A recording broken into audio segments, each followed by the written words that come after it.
Ecco qua, sto gonfiando la ruota di un carrello.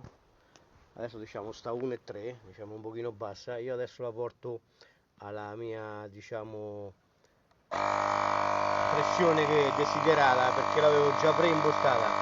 Quando arriverà in automatico, ecco si sta salendo, quando arriverà in automatico a 2 si fermerà praticamente senza che io devo fare niente. Posso fare anche un'altra cosa. Io adesso lo sto usando per questa ruota del carrello, ma può essere usata anche per tenere in macchina, per tenere sempre sotto controllo le gomme, in modo da avere un'usura sempre uguale.